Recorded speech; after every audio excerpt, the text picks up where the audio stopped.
Good evening students. उम्मीद है आप लोग अच्छे होंगे। इसी बेसिस पे आज हम लोग बेसिकली स्ट्रक्चर ऑफ एटम का लेक्चर नंबर 4 करने जा रहे हैं, जहां पर हम लोगों ने अभी तक बात किया था Thompson model, Rutherford model, electromagnetic spectrum, फिर बोर्स मॉडल।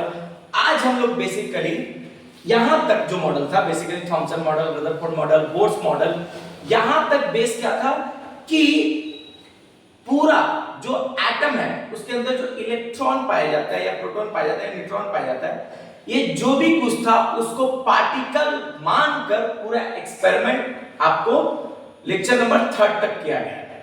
लेक्चर नंबर 4 जो है, यहां पर पार्टिकल को एज अ वेव मानकर ये थ्योरी को हम लोग बढ़ाएंगे। पार्टिकल को क्या मानेंगे? वेव। एक बात सोचिए, केमिस्ट्री को स्ट्रक्चर ऑफ एटम को 2 पार्ट में बांटा गया बेसिकली। एक पार्ट पार्टिकल मान के डिस्कवरी हुआ है, एक पार्ट आपका वेव मान के डिस्कवरी हो रहा है।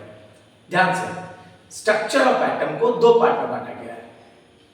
बिलो क्वांटम नंबर मतलब क्वांटम नंबर से बैक फुट पे जाए, बैक साइड से जाएंगे, यानी क्वांटम नंबर से पीछे जाएंगे तो आपका जो थॉमसन मॉडल, रदरफोर्ड मॉडल, आपका स्टार्ट हुआ थॉमसन, फिर रदरफोर्ड, फिर आपका इलेक्ट्रोमैग्नेटिक स्पेक्ट्रम में आपका नील बोर, हाइजेनबर्ग, ठीक है, आपका डी ब्रोगली, ये सब क्या मान के चल रहे थे? एज अ पार्टिकल मान के। इसमें कुछ डी ब्रोगली का बात था जो आगे चल के दूसरा चीज वेव मान के अप्लाई हुआ। तो बेसिकली हम लोग मेन बात आपको बता दें कि स्ट्रक्चर ऑफ एटम को 2 पार्ट में बांटा गया है। पहला पार्ट कि आपको अभी तक लेक्चर नंबर 3 तक जो भी चीज पढ़े, क्या मान के पढ़े? पार्टिकल मान के। आज क्या मान के पढ़ेंगे? वेव मान के। ध्यान दीजिएगा, अभी तक हम लोग क्या मान के पढ़े थे? इलेक्ट्रॉन क्या है? As a particle. अब क्या मानेंगे? Electron as a wave. क्या मानेंगे? Electron as a wave. अब एक सवाल आया था कि जब इलेक्ट्रॉन एज अ पार्टिकल मान रहे थे तो हम लोग बता रहे थे एक एटम के shell, L shell, M shell, N shell में इलेक्ट्रॉन कितना कितना कैसे पाया जाता है। लेकिन जब हम लोग वेव मान लेंगे ना, तब ये चीज उल्टा हो जाएगा। जब हम लोग क्या मान लेंगे? वेव मान लेंगे, तब ये चीज एकदम अलग हो जाएगा। मींस ऑर्बिटल के अंदर भी, ऑर्बिट के अंदर ऑर्बिटल, यानी सेल के अंदर ऑर्बिटल, ऑर्बिटल के अंदर सबसेल, ये सब कुछ अभी आ जाएगा। तो बेसिकली हम लोग बात करते हैं डायरेक्ट कि हम लोग आज के डेट में आज क्या करेंगे कि इलेक्ट्रॉन, प्रोटॉन, न्यूट्रॉन जो भी चीज आप पढ़े अभी तक पार्टिकल मान के, अब हम लोग पढ़ेंगे वेव मान के। जैसे पहला बात, वेव का कोई पर्टिकुलर पोजीशन नहीं होता है। वेव का एक पर्टिकुलर पोजीशन नहीं होता है। एक 3D रूम में वेव कहीं भी पाया जाता है। उस वेव को पाने के लिए, उस इलेक्ट्रॉन को पाने के लिए एक साइंटिस्ट आया जिसका नाम था शॉर्टेंजर। जिसका नाम क्या था? शॉर्टेंजर, जो क्वांटम थ्योरी से स्टार्ट भी होता है। क्या था? Schrodinger wave equation. उन्होंने ही describe the wave motion of the electron in 3 dimensional space around the nucleus। उन्होंने क्या बताया? उन्होंने बोला, अभी तक 12 बोल रहा हूं मैं, एक बात को फिर से बोल रहा हूं, आप ध्यान रखिएगा कि अभी तक लेक्चर नंबर 3 तक इलेक्ट्रॉन को एज अ पार्टिकल मान के हम लोगों ने डिस्कवरी किया। जो भी चीज पढ़ा, इलेक्ट्रॉन को एज अ पार्टिकल मान के पढ़े। अब हम लोग क्या पढ़ेंगे? इलेक्ट्रॉन को एज अ वेव मान के। क्या मान के? इलेक्ट्रॉन को एज अ वेव मान के, that is called quantum number पढ़ेंगे उसके रिलेटेड। ठीक है, जहां पर सेल को बांटेगा सब सेल में, जहां पर सेल बटेगा सब सेल में। क्योंकि एक चीज बताते हैं, बेसिकली सेल क्या होता है? बड़ा। सब सेल क्या होता है? छोटा। सेल क्या होता है? बड़ा। सब सेल क्या होता है? छोटा। मींस एक छोटे से स्पेस में इलेक्ट्रॉन कहां पे है, इसको हम लोग ढूंढने का कोशिश करेंगे। और इसको ढूंढने के लिए हमारे पास पढ़ने के लिए बोला गया है शॉर्टेंजर वेव इक्वेशन। शॉर्टेंजर का वेव इक्वेशन क्या है कि he describe the wave motion of the electron. मतलब इलेक्ट्रॉन को वो क्या बोल रहा है? Wave motion. किस तरह मूव कर रहा है इलेक्ट्रॉन? वेव के through in 3 dimensional space around the nucleus. तो जब ये बात उन्होंने कहा ना कि इलेक्ट्रॉन एज अ पार्टिकल है और इलेक्ट्रॉन एज अ वेव है, और वेव का भी एक पर्टिकुलर पोजीशन है कि यहां पे मिलेगा, तो सब लोग बहुत हैरान हुए कि कैसे हो सकता है? वेव का एक पर्टिकुलर पोजीशन कैसे बता सकते हैं? लेकिन श्रोडिंगर ने बताया वेव का एक particular position in 3D space में, जिसमें 3D स्पेस में क्या लिया, आपको पता है 3D का मतलब एक्स प्लेन, वाई प्लेन और जेड प्लेन, तीन तरह का प्लेन होता है। उस तीनों प्लेन में एग्जैक्टली इलेक्ट्रॉन कहां पाया जाएगा, उसका फाइंडिंग का प्रोबेबिलिटी को हम लोग बोलते हैं श्रोडिंगर वेव इक्वेशन, जहां पर उन्होंने वेव का एक इक्वेशन भी दिया, क्या, डी स्क्वायर जाई, डी स्क्वायर जाई, ध्यान दीजिएगा, D square psi by dx, dx square, और सही डी स्क्वायर जाई, यहां पर जगह नहीं पड़ेगा, अच्छा मैं लिख देता हूं, by dy square plus dz square d square psi by dz square. देखिए तीन तो प्लेन में बताया, क्या बताया, D square psi plus D square psi by dx square plus D square psi by dy square plus D square psi by dz square plus 8 pi square m, क्या, 8 pi square m, ध्यान दीजिएगा formula में लिख दे रहा हूं, 8 pi square m by h square, दिख रहा होगा आप लोग को, दिख रहा होगा आप लोग को, D square psi by dx square plus D square psi by dy square plus D square psi by dz square plus 8 pi square m plus h square plus bracket open E minus potential energy bracket over psi, क्या, bracket over psi is equal to 0।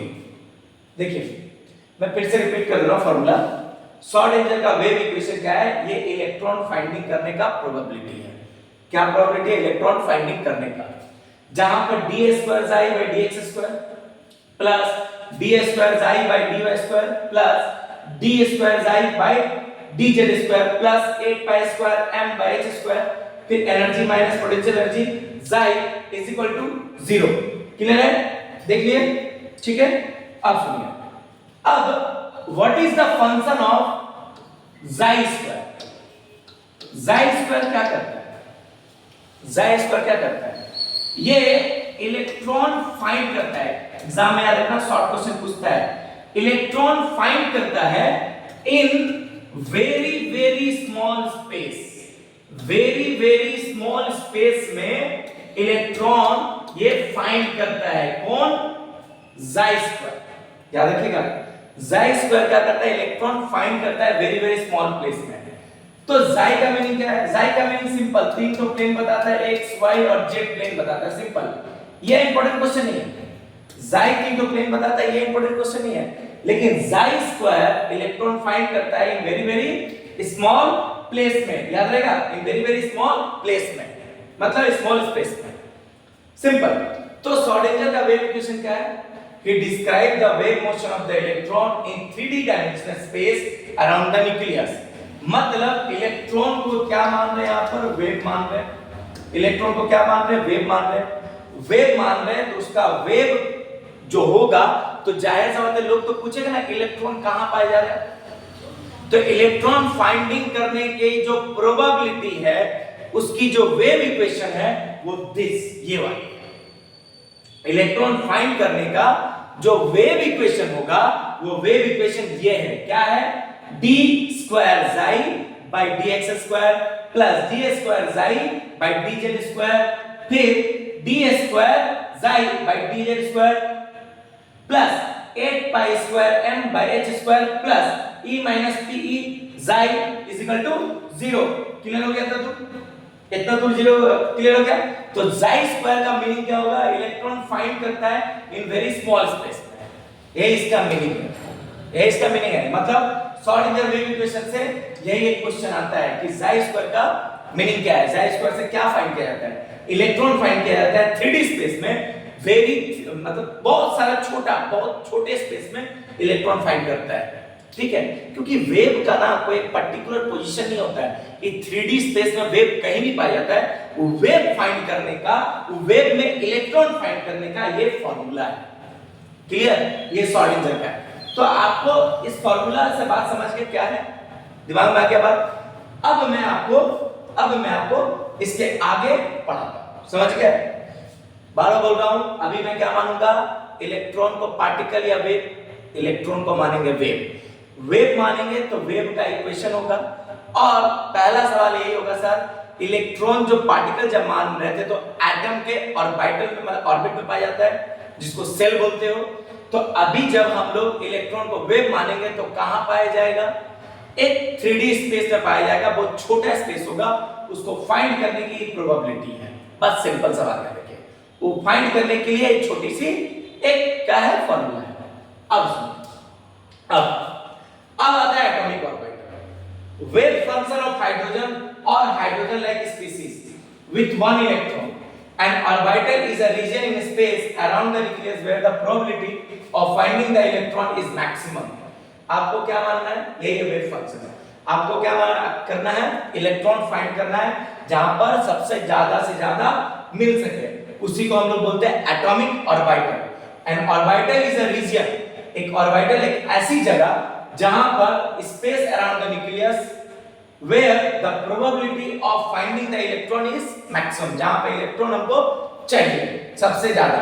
Orbit किसको बोलेंगे, it is a well defined circular path around the nucleus, it is well defined circular path around the nucleus in which electron revolve। Orbit के चारों तरफ क्या करता है, orbit में क्या करता है, इलेक्ट्रॉन घूमता है, जो पहले हम पढ़ चुके हैं। Maximum number of electron that can occupy is 2n square, maximum number of electron that can occupy is 2n square। Maximum number of electron निकालना है इसके लिए, तो ऑर्बिट के लिए क्या फॉर्मूला था, 2n square, जो हम लोग पार्टिकल में भी पढ़ चुके थे।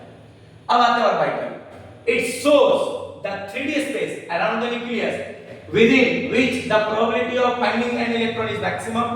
उसके बाद maximum number of electron that can occupy by an orbital is always 2, यानी एक ऑर्बिटल में मैक्सिमम इलेक्ट्रॉन कितना मिलेगा, 2 मिलेगा। अभी आप समझ जाओगे, यहीं से समझोगे। मेन आपका आज से अभी इस टाइप से स्टार्ट हुआ main thinking. Quantum number, sir कितने टाइप का क्वांटम नंबर होता है, 4। एक क्वांटम नंबर होता है प्रिंसिपल क्वांटम नंबर, एक होता है एजीमुथल क्वांटम नंबर, एक होता है मैग्नेटिक क्वांटम नंबर, और एक होता है स्पिन क्वांटम नंबर। तो कितने क्वांटम नंबर की बात की सर, 4 क्वांटम नंबर की बात की। कितने क्वांटम नंबर, 4। पहला प्रिंसिपल क्वांटम नंबर क्या डिटरमाइन करता है, it describe the cell or orbit। Principal quantum number क्या डिटरमाइन करता है sir, it describe the cell or orbit। Remember क्या डिफाइन करता है, it describe the cell और ऑर्बिट। किसको डिस्क्राइब करता है, सेल और ऑर्बिट को। याद रखिएगा, जो आप पार्टिकल में सेल पढ़ रहे थे, अभी क्या पढ़िएगा, ऑर्बिट। तो ये किसको डिस्क्राइब करेगा, सेल और ऑर्बिट को। दूसरा, it describe the size of the cell। ये किसको डिस्क्राइब करता है, साइज ऑफ द सेल को। और ये तीसरा एक और चीज डिस्क्राइब करता है, क्या मेन चीज डिस्क्राइब करता है, मेन लाइन स्पेक्ट्रम। ये किसको डिस्क्राइब करता है सर, लिख दे रहा हूं मैं, एक और चीज को डिस्क्राइब करता है, मेन लाइन स्पेक्ट्रम। किसको डिस्क्राइब करता है, मेन लाइन स्पेक्ट्रम को। याद रहेगा, इंपॉर्टेंट क्वेश्चन है, मेन लाइन स्पेक्ट्रम को डिटरमाइन करता है। फिर से बोलो, 3 पॉइंट। क्वांटम नंबर कितने टाइप के होते हैं, 4। पहला प्रिंसिपल क्वांटम नंबर, ये किसको डिस्क्राइब करता है, सेल और ऑर्बिट को। किसको डिटरमाइन करता है, सेल और ऑर्बिट को, ठीक। ये और किसको डिस्क्राइब करता है, size of the shell. Shell का साइज कितना बड़ा है उसको भी डिटरमाइन करता है। जैसे फार्मूला आप लोगों को पता होगा, 0.529 वाला जो फार्मूला है, z² वो इसी में वैलिड है, ठीक है। तो ये डिस्क्राइब क्या करता है, साइज ऑफ द सेल को। तीसरा, ये किसको डिस्क्राइब करता है, मेन लाइन ऑफ स्पेक्ट्रम को। किसको डिटरमाइन करता है sir, main line of spectrum को। मतलब क्वांटम नंबर क्यों पढ़े पता है, क्वांटम नंबर इसलिए पढ़ रहे कि इलेक्ट्रॉन कहां मिलेगा, इलेक्ट्रॉन कैसे होगा उस ऑर्बिटल में, वो सब कुछ पढ़ने के लिए आपको 4 क्वांटम नंबर पढ़ना होगा। तो जिसमें पहला प्रिंसिपल क्वांटम नंबर जो है, जिसका सिंबल है स्मॉल n, उसको क्या बोलेंगे, ये डिस्क्राइब करता है सेल और ऑर्बिट, ये डिस्क्राइब करता है साइज ऑफ द सेल, ये डिस्क्राइब करता है main line of spectrum. 3 question समझ गए, आगे। अभी मान लीजिए n का वैल्यू आपने 1 रखा, तो उसको हम लोग क्या बोलते हैं, k सेल। n का वैल्यू 2 रखा, उसको क्या बोलिएगा, l सेल। n का वैल्यू 3 रखा, उसको क्या बोलिएगा, m सेल। n का वैल्यू 4 रखा, उसको क्या बोलिएगा, n सेल। और n का वैल्यू 5 रखा, उसको क्या बनेगा O से। ऐसे करके P Q लास्ट अभी तक P Q, ठीक है, कुछ दिन में R भी आ जाएगा, तो अभी तक P Q आगे दिखाते हैं, ठीक है। अब सुनिए, नंबर ऑफ सबसेल निकालने का formula small n, number of orbital निकालने का formula n square, number of electron निकालने का फार्मूला 2n स्क्वायर। याद रहेगा, नंबर ऑफ सबसेल निकालने का formula n, number of orbital निकालने का formula n square, number of electron निकालने का फार्मूला 2n स्क्वायर। बहुत इजी है, शॉर्ट क्वेश्चन है। अभी मैं सबको डिराइव करूंगा, पहले आप देख लीजिए बढ़िया से, सबको मैं दिखाऊंगा, अभी पहले देख लीजिए, ठीक है। अब आते हैं एजिमुथल क्वांटम नंबर। क्या आते हैं एजिमुथल क्वांटम नंबर, इसको रिप्रेजेंट करते हैं सर स्मॉल l से। किससे रिप्रेजेंट करते हैं सर, स्मॉल l से। एजिमुथल क्वांटम नंबर किससे रिप्रेजेंट किया जाता है, स्मॉल l से रिप्रेजेंट होता है। किससे, स्मॉल l से। आगे, इट डिस्क्राइब सबसेल, किसको डिस्क्राइब करता है, सबसेल को। It describe shape of orbital, किसको डिस्क्राइब करता है, ऑर्बिटल के शेप को, ठीक है। और क्या डिस्क्राइब करता है, एंगुलर मोमेंटम को। और किसको डिस्क्राइब करता है सर, एंगुलर मोमेंटम को। एक और मैं लिख दे रहा हूं, ये एक चीज और डिस्क्राइब करता है, फाइन स्पेक्ट्रम को। किसको डिस्क्राइब करता है सर, फाइन स्पेक्ट्रम को। रिमेंबर, किसको डिस्क्राइब करता है, फाइन स्पेक्ट्रम को, याद रहेगा। फिर से बोलता हूं, it describe subshell, it describe shape of orbital, it describe fine spectrum. Fine spectrum याद रखिएगा, उसका था मेन लाइन स्पेक्ट्रम, इसका है fine spectrum. Principal quantum number का था मेन लाइन स्पेक्ट्रम, इसका क्या है, फाइन स्पेक्ट्रम।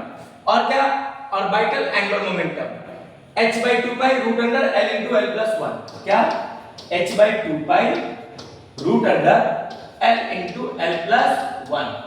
अभी मैं इसको भी डिराइव करूंगा, अभी टेंशन मत लीजिए, अभी सब सीखिएगा आप लोग, इसको भी डिराइव करूंगा। अभी मैं पूरा बता दूं ये चारों क्वांटम नंबर, उसके बाद समझाऊंगा कि कैसे होता है।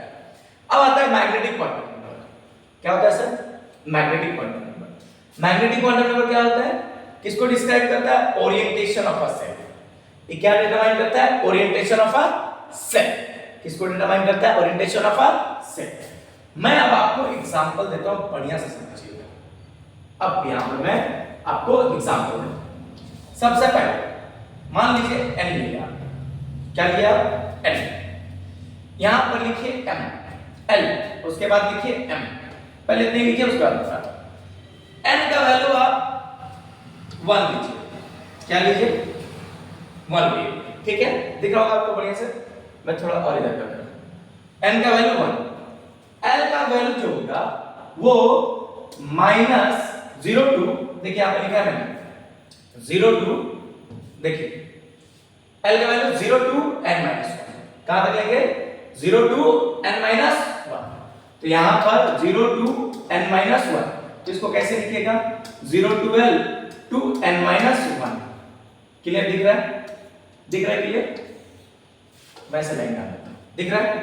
और m का वैल्यू होगा -l to +l।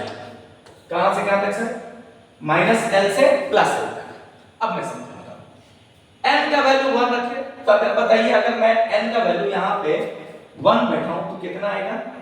मैं इसको साफ सुथरा बढ़िया दिखा दूं, 0 से l से n-1 तक दिख रहा है आपको। तो जस्ट इमेजिन n का वैल्यू कितना है आपका, 1 बैठा है। 1 अगर आप बैठेगा तो कितना आएगा डाटा, n की जगह 1 बैठेगा कितना आएगा, 0, मतलब 0 to 0, 0 to 0। ध्यान दीजिए, n का वैल्यू 1 है, तो n का वैल्यू मैं यहां पे 1 बैठा है, कितना बैठा है सर, n का वैल्यू मैं यहां पर 1 बैठा है। कहां पे 1 बैठा है, यहां पे। आप 1 बैठे तो कितना आएगा, देखिए तो 1 बैठे तो 1 - 1 कितना आ जाएगा, 0। 1 - 1 कितना आएगा, 0। इधर भी 0, तो एट द एंड क्या है, 0। सिंपल, क्या है, 0, कोई दिक्कत। अब यहां पर m का वैल्यू जब निकालना है तो -l से +l, -l से +l। तो यहां पर l का वैल्यू जो 0 है, मैं यहां पुट कर रहा हूं, तो मैं -0 से +0। तो सर -0 से +0 क्या होता है, 0 ही ना होता है सर, क्या होता है, 0 ही ना होता है। 5। बहुत बढ़िया, सुनिएगा ध्यान से, क्या होता है 0। अब मैं 2 बैठा रहा हूं, कितना बैठा रहा हूं सर 2, ध्यान दीजिए कितना बैठा रहा है 2 बैठा रहा है। अब यहां पे 2 बैठेंगे तो n का 2 बैठेगा तो कितना आएगा 1, n का 2 बैठेगा तो कितना आएगा 1।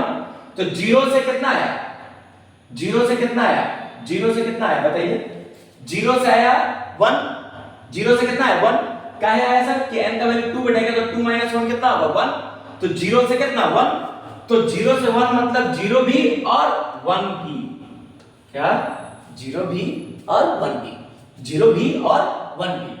अब ध्यान इधर दीजिएगा, अब मैं पहला 0 बैठा रहा है, 0 बैठाएंगे तो क्या आएगा सर 0 ही आएगा। अब जानते हो 1 बैठाएंगे तो 1 बैठाएंगे तो -1 से लेकर +1, तो -1 से लेकर +1 दिख रहा है ना, L का वैल्यू अगर 1 बैठाएंगे तो -1 से लेकर +1, तो -1 से +1 मतलब -1 0 +1, -1 0 +1, -1 से +1 का बीच में जितना नंबर है सब लिखना है, तो -1 0 +1, समझ गए, -1 0 +1, कोई दिक्कत, -1 0 +1, 3 को आ गया, 3 आ गया। अभी मैं 3 को भी डिराइव कर रहा हूं, पहले सुनिए।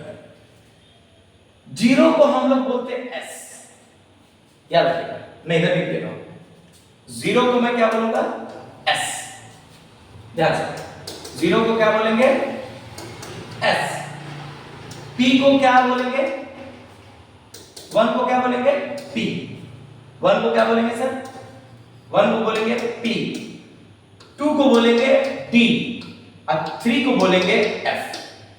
अगर आपसे हम पूछें s का वैल्यू कितना तो आप क्या बोलेगा 0, ये है l का वैल्यू, याद रखिएगा किसका वैल्यू है l का, l का वैल्यू 0 उसको बोलेगा s, l का वैल्यू 1 उसको बोलेगा p, l का वैल्यू 2 उसको बोलेगा d, l का वैल्यू 3 उसको बोलेगा f।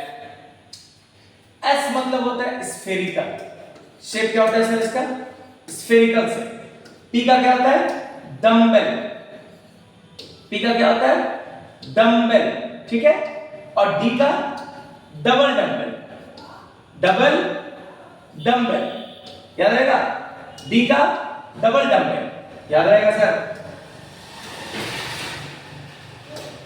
d का क्या बोले, d का क्या बोले डबल डंबल।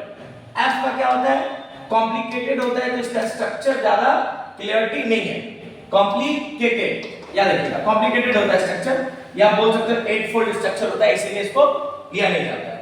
फिर से बोल रहा हूं, 0 को क्या s को क्या बोलिएगा स्फेरिकल, p को क्या बोलिएगा डंबल, d को क्या बोलिएगा डबल डंबल, f को क्या बोलिएगा कॉम्प्लिकेटेड। अच्छा 0 रहेगा तो s, 1 रहेगा तो p, 2 रहेगा तो d, 3 रहेगा तो f, 0 रहेगा तो s, 1 रहेगा तो p, 2 रहेगा तो d, 3 रहेगा तो f। अब सुनिए, अब आते हैं 0 था तो s लिखे, यहां भी 0 है तो s लिखेंगे, यहां 1 है तो p लिखेंगे, कोई दिक्कत, कोई दिक्कत, कोई दिक्कत नहीं। सुनिए अब सुनिए, अब 0 है तो s, 0 है तो s, 1 है तो p। अब सुनिए यहां पर कितना है सर 1, तो यहां पे लिख देंगे 1s, क्या है 1, तो यहां 1s। अब सुनिए यहां पर 2 था इसका, ये किसका था 2 का था, तो यहां पर 2s और 2p, 2s और 2p। अब सुनिए, अब यहां नंबर है, बताइए के गो नंबर है, जैसे 0 भी एक नंबर होता है, तो के गो नंबर है, ए गो नंबर है, के गो नंबर है, ए गो नंबर है, तो ए गो नंबर है तो मींस एक और बाइट, ए गो नंबर है तो मींस एक और बाइट, यहां भी सर के गो नंबर है, ए गो नंबर है, तो ए गो नंबर है मींस एक और बाइट, क्लियर समझना रहा ना, यहां भी ए गो नंबर है मींस एक और बाइट, यहां के गो नंबर है सर 1 2 3, के गो नंबर हुआ सर 3, तो के और बाइटल हो जाएगा 3 तो और बाइटल, कितना और बाइटल हो जाएगा 3 और बाइटल, क्लियर, क्लियर समझ में आ रहा है, समझ में आ रहा है क्लियर। तो एक और नंबर था एक और बाइटल, 2 नंबर है 3 नंबर है 3 और बाइटल, फिर एक नंबर है तो एक और बाइटल, क्लियर है। अब सुनिए अब आगे, अब मैं आगे देता हूं 3, मान लीजिए मैं 3 बैठाऊंगा, क्या बैठाया 3 बैठाऊंगा, 3 बैठाऊंगा तो बताओ तो मुझे कितना आएगा, अगर मैं यहां पर 3 बैठाऊंगा तो कितना आएगा, 0 से लेकर 3 बैठाऊंगा तो 3 - 1 2, यानी 0 से लेकर 2 तक, 0 से लेकर 2 तक। चलिए आते हैं, हम लिखते हैं। पहले लिखेंगे 0, फिर 1, फिर 2, लाइन से 0 से लेकर 2, तो 0 1 2 तीनों लिखाएगा, 0 1 2 तीनों लिखाएगा। अभी याद होगा m का वैल्यू था, फॉर्मूला था -l से +l। क्या था फॉर्मूला? -l से +l। तो -l से +l तो 0 बैठेगा, तो -0 से +0, तो -0 से +0 क्या लीजिएगा? 0 ही लीजिएगा। फिर 1 लीजिएगा तो क्या आएगा?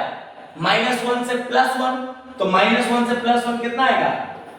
0 +1, ठीक है। फिर 2 लीजिएगा तो क्या आएगा? 2 लीजिएगा तो क्या लिया? -2 से +2, तो -2 से +2 क्या हो जाएगा? -2 -1 0 +1 और +2। क्लियर है? -2 से +2 क्लियर है? अब सुनिए, अच्छा फिर से इसको क्या बोलेंगे? s, इसको क्या बोलेंगे? p, इसको क्या बोलेंगे? d।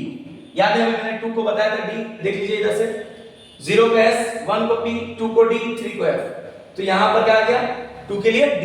अब ये तीनों इसी का है। अब आ गया के को डब्बा सर, के को डब्बा, ए को नंबर है 1 डब्बा, के को नंबर है 3 नंबर है तो 3 को डब्बा। समझ में आ रहा होगा? 3 डब्बा। अब यहां पर देखिए 1 2 3 4 5 दिख रहा होगा, 1 2 3 4 5। के को नंबर है 5, तो 5 को डब्बा, के को डब्बा 5 को डब्बा दिख रहा होगा आपको। देखिए 5 को डब्बा मैंने बनाया, 1 2 3 4 5। कितना डब्बा? 5 डब्बा। सही है? समझ में आ रहा है? समझ रहे हो? अब आगे दिखाते हैं, और आगे दिखाते हैं, और देखो आगे। अब मैं ले रहा हूं 4, क्या ले रहा हूं? 4। चलिए 4 बनाते हैं। 4 बढ़ेगा तो कितना आएगा सर? कितना आएगा? 0 2 n - 1 था ना, 0 2 n - 1, तो 0 2 n - 1 n की जगह 4 बढ़ेगा तो 0 2 3 आएगा, 0 2 3 आएगा।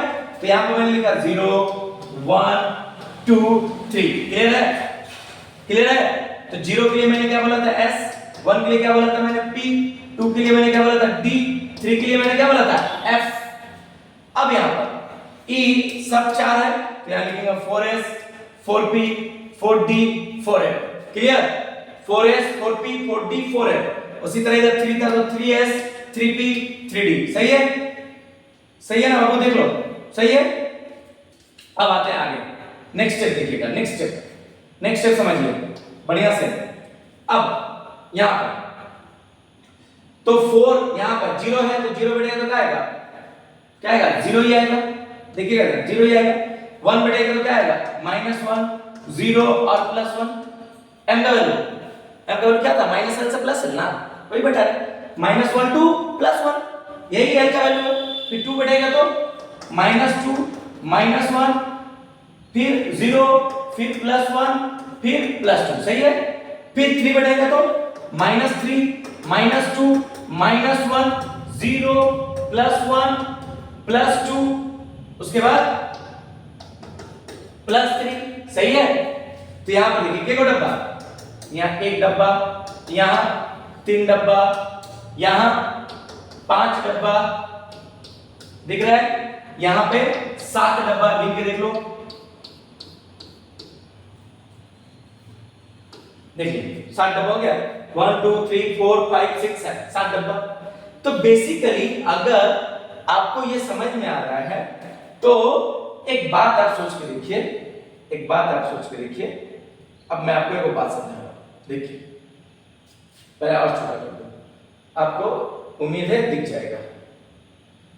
देखिए मैं पूरा बढ़िया से लिख दिया, आपको उम्मीद है दिख जाएगा। अब सुनिए, सब एक साथ लग गया।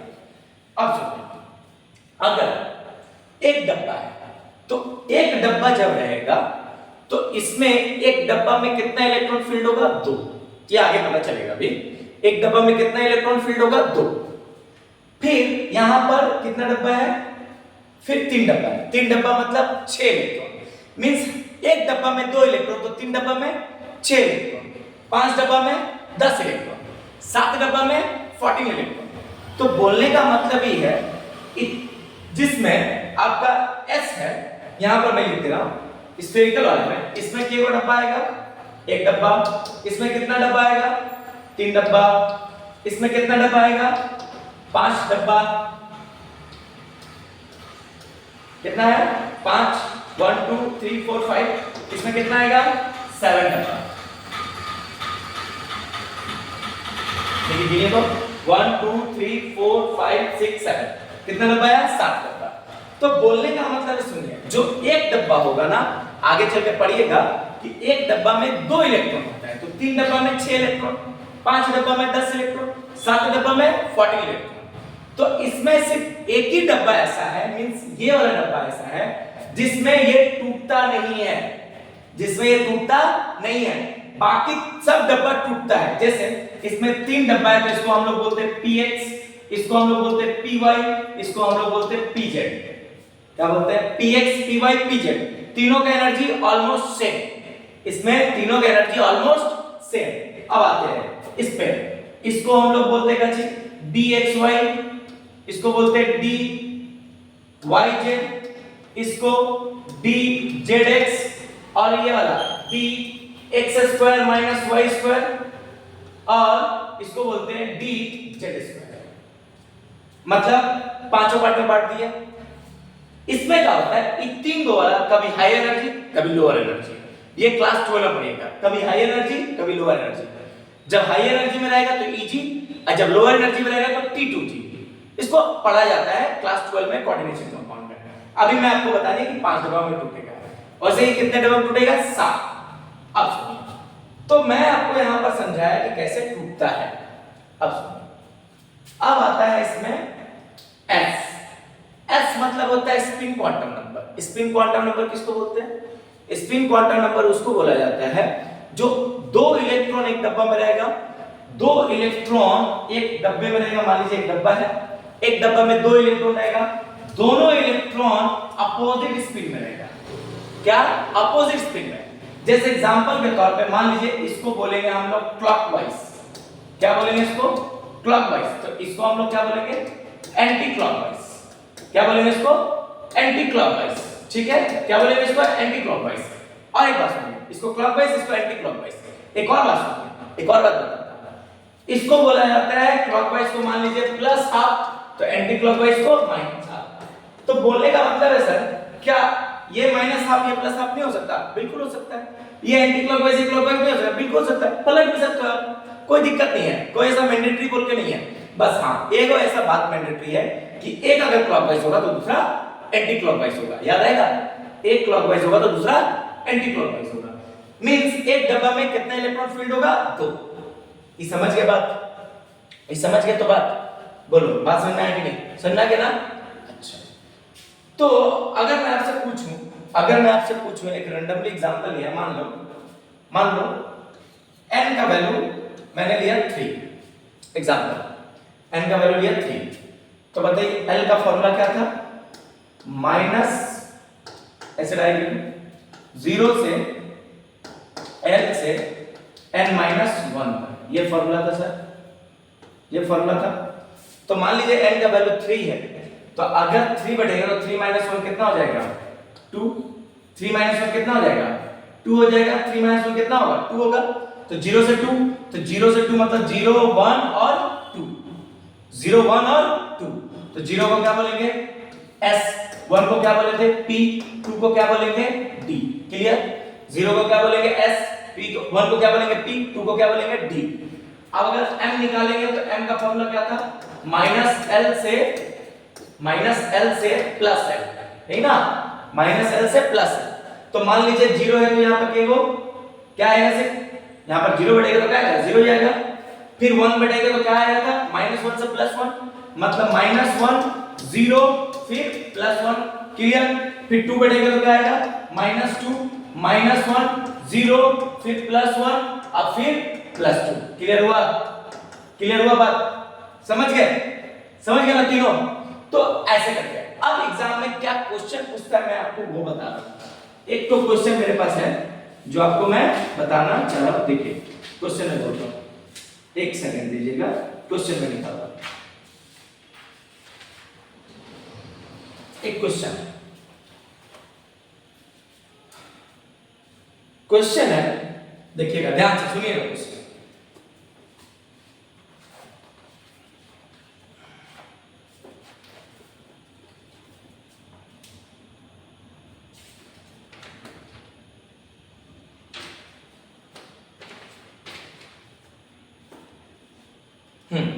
क्वेश्चन सुनिए, बोला है क्या कि हाउ मेनी, हाँ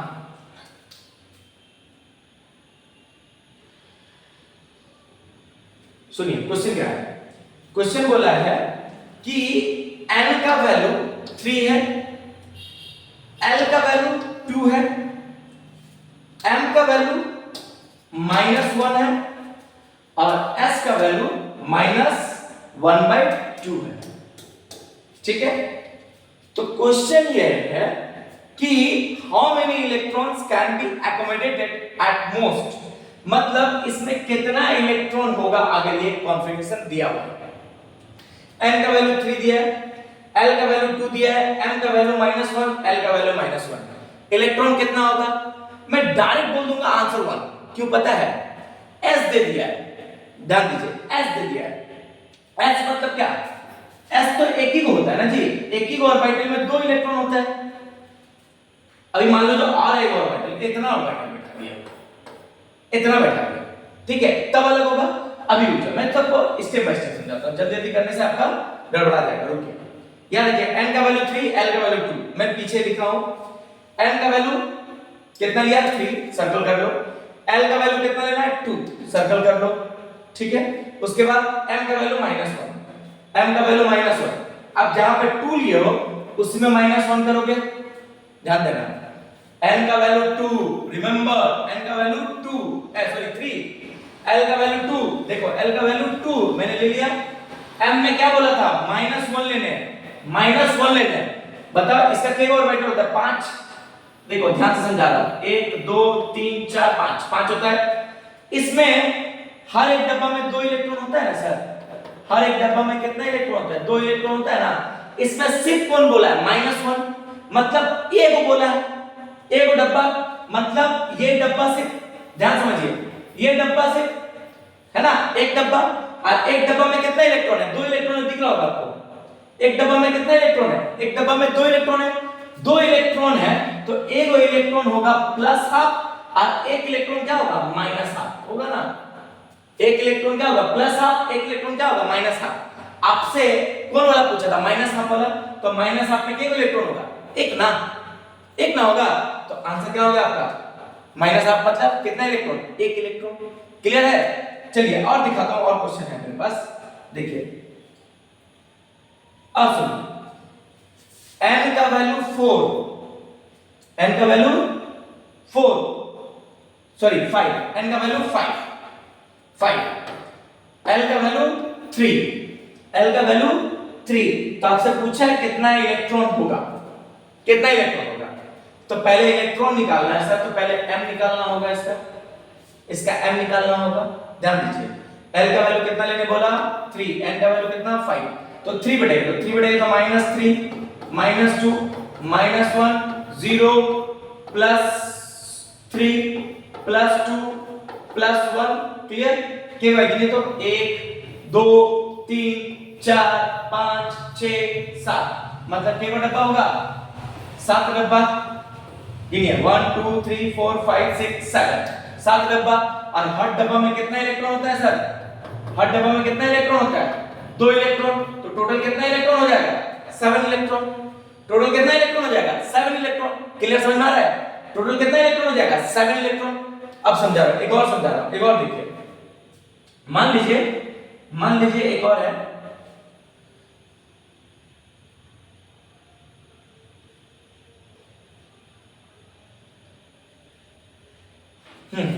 अभी देखिए, बोला है इसमें से कौन सही है, n का वैल्यू 3, l का वैल्यू 2, m का वैल्यू -2 और s का वैल्यू +½ सब मैं लिख दे रहा हूं, समझिएगा। फिर n का वैल्यू 4, l का वैल्यू 0, m का वैल्यू 0, फिर s का वैल्यू +½ ठीक है। फिर n का वैल्यू 3, l का वैल्यू 2, m का वैल्यू -3 और s का वैल्यू +½ अगेन n का वैल्यू 5, L का वैल्यू 3, M का वैल्यू 0, ठीक है, और S का वैल्यू प्लस। क्वेश्चन ये बोला है कि इसमें से कौन नहीं होगा, which of the following sets of quantum number is an impossible arrangement, इसमें से कौन नहीं होगा, इसमें से कौन नहीं होगा। तो मैं आपको डायरेक्ट बताऊं, डायरेक्ट बताता हूं, डायरेक्ट समझो। अगर m का वैल्यू 3 है तो l का वैल्यू क्या हो सकता है, फॉर्मूला l का वैल्यू क्या हो सकता है, कहां से कहां तक होता है, 0 टू n-1, मतलब 0 हो सकता है, 1 हो सकता है, 2 हो सकता है, जो कि यहां पर सही भी है, 2 है भी, ठीक है ना।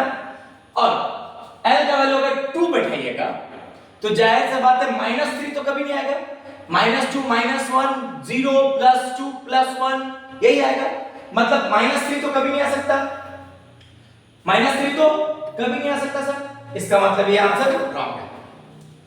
प्रूफ दे दूं आगे, अगर n का वैल्यू 3 है तो n का वैल्यू 2 हो सकता है, -2 हो सकता है, कम तो हो ही सकता है सर, कम सबका है, कम तो हो ही सकता है, देखिए सब में कम है, कम हो ही सकता है, ज्यादा कैसे हो जाएगा, ज्यादा तो नहीं हो सकता, मतलब इसीलिए ही नहीं हो सकता है, समझ में आया, ये नहीं हो सकता है क्योंकि ये कम है, ज्यादा हो ही नहीं सकता, समझ में आया ये सब क्वेश्चन।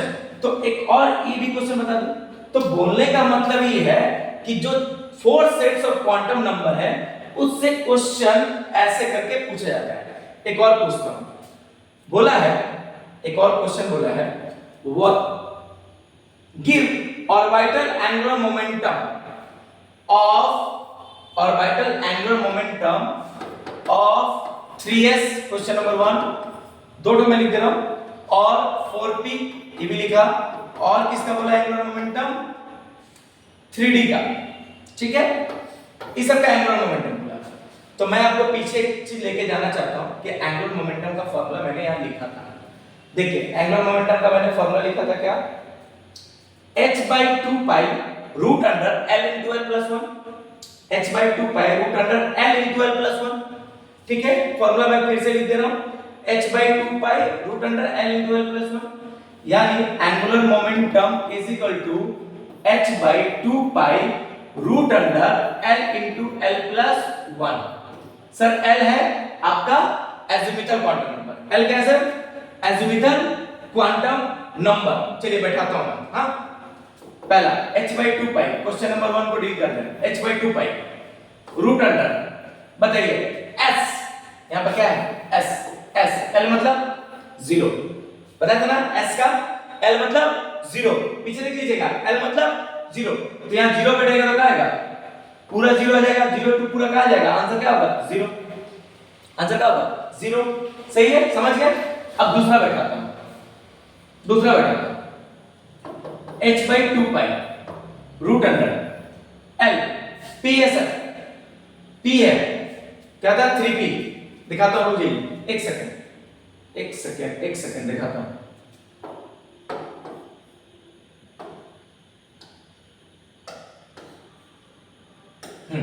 किसका निकाला था 3p का, तो फार्मूला क्या था h/2 pi angular momentum h/2 pi root under l into l plus 1, ठीक है, यही ना था फार्मूला। तो p का मतलब l का वैल्यू कितना सर 1, p मतलब l का वैल्यू 1, बैठाइए 1, h/2 pi root under 1 plus 1, यानी कितना जाएगा h/2 पाई into रूट 2, देखिए सही है ना, h/2 पाई into रूट 2।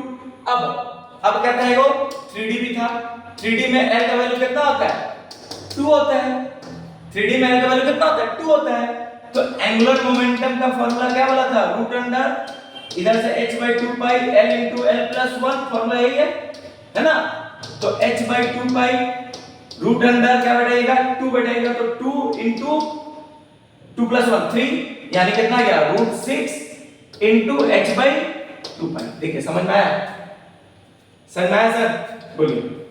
तो आप एंगुलर मोमेंटम भी निकाल सकते हैं, ठीक है। तो ये सब सारे क्वेश्चन मेरे पास था जो मैंने आपको बताया। अगर कोई क्वेश्चन अगर आपको नहीं समझ में आ रहा है वो आप मुझे बताइएगा, मैं वहां पर बताऊंगा। अभी बढ़िया से देख लीजिए, जो अगर क्वेश्चन कुछ अगर मान लीजिए आपसे नहीं हो रहा है या कुछ हो रहा है तो आपको अगर नहीं आ रहा है तो आप मुझे आराम से उसको बोल सकते हैं, मैं आराम से आपको उसको करके दिखाऊंगा। आप कमेंट कीजिए कि अगर कोई क्वेश्चन सॉल्व नहीं हो रहा है, कैसे नहीं हो रहा है, तो मैं उसको बताऊंगा। तो मैं आज आपको बेसिकली क्वांटम नंबर मैंने आपको समझाया है। क्या समझाया? 4 ठो क्वांटम नंबर। कितने क्वांटम नंबर से? 4 क्वांटम नंबर। एक पहला क्वांटम नंबर जिसका मैंने यहाँ पे बहुत सारा लिख भी दिया था, ठीक है, जो किसको डिटरमाइन करता है? मेन लाइन ऑफ स्पेक्ट्रम को, ठीक है, और सेल और ऑर्बिट को और साइज ऑफ द सेल को। फार्मूला भी मैंने लिखा था, सब सेल का n, ऑर्बिटल का n square, number of electron का 2n स्क्वायर। दूसरा एजीमुथल क्वांटम नंबर का डाटा कहां तक होता है? 0 to n-1। ये किसको डिस्क्राइब करता है? सब सेल को, शेप ऑफ द ऑर्बिटल को और फाइन स्पेक्ट्रम को, और क्या? एंगुलर मोमेंटम को, जो मैंने अभी निकाला भी, ठीक है। और मैग्नेटिक क्वांटम नंबर कहां से कहां तक होता है? -n to +n। ये किसको डिस्क्राइब करता है? ओरिएंटेशन ऑफ अ सेल को। उसके बाद spin quantum number, it describe the spin off an electron clockwise और एंटी क्लॉकवाइज। ये मैंने आपको बताया भी। स्पिन एंगुलर मोमेंटम का भी फार्मूला है h/2π√s * s+1। सेम फार्मूला है, l की जगह s आ जाएगा बस। एजीमुथल वहां आ जाता है, यहां पे स्पिन घुस जाएगा, s घुस जाएगा, कुछ नहीं होगा। अब आता है difference between mono electronic species and multi electronic species. इस पे हम लोग डील करेंगे, लेकिन नेक्स्ट लेक्चर में। आज लेक्चर 4 का ये कंप्लीट हो गया। बट मैं आपको ये बोलूंगा कि अगर क्वांटम नंबर से कोई भी क्वेश्चन अगर आपको लगता है कि आपसे नहीं होगा, आप मुझे कमेंट कीजिए, मैं आपको उसको बताऊंगा कि कैसे बनेगा। क्वांटम नंबर एग्जाम में सबसे ज्यादा इंपॉर्टेंट है। क्वांटम नंबर एग्जाम में सबसे ज्यादा इंपॉर्टेंट है, उससे बहुत क्वेश्चन पूछा जाता है। अगर आपसे नहीं होगा, आप मेरे से पूछिए, मैं आपको हर एक क्वेश्चन का आंसर दूंगा। तो इसी उम्मीद में कि आप बढ़िया से पढ़ेंगे, अच्छे से रहेंगे। इसके लिए थैंक यू, धन्यवाद, और पढ़ते रहिए और आगे बढ़ते रहिए।